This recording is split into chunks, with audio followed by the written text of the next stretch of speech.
আজ বেলা 12টা 25 মিনিটে খুলনা থানাধীন রূপসা মোড়স্থ ড্যামস ক্লিনিকের তৃতীয়তলা থেকে 4 দিনের একটি নবজাতক শিশু হাসপাতালের ডাক্তারের তত্ত্বাবধানে থাকা অবস্থায় চুরি হয়ে যায়।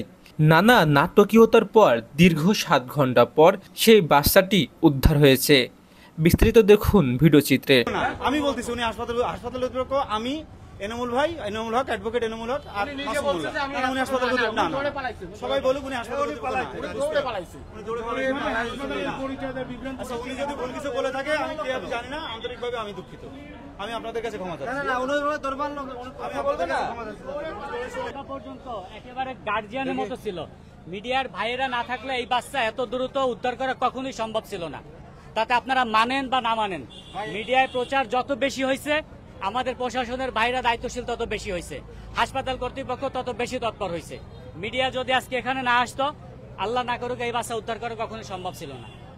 ধন্যবাদ মিডিয়ার ভাইদেরকে। এবং আগামীর বাংলাদেশ হোক মিডিয়াময় বাংলাদেশ, সত্যের পথে থাক প্রত্যেকটা মিডিয়া। বাবা আমাদের বাচ্চা ফ্রি পাইছি, বাচ্চারা অসুস্থ, আমরা একটু ক্লিনিকে নিয়ে যাব, হাসপাতাল নিয়ে যাচ্ছি, শিশু হাসপাতালে।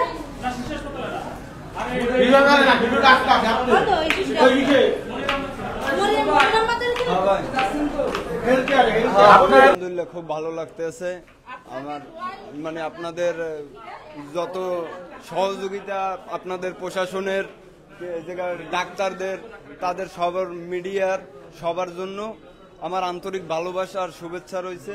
কারণ আমি খুব খুশি, আলহামদুলিল্লাহ। আমি জি, আমার মানে সারা দুনিয়ার সব আনন্দ আমার এখন বুকে ভাই, আর কিছু বলার নেই।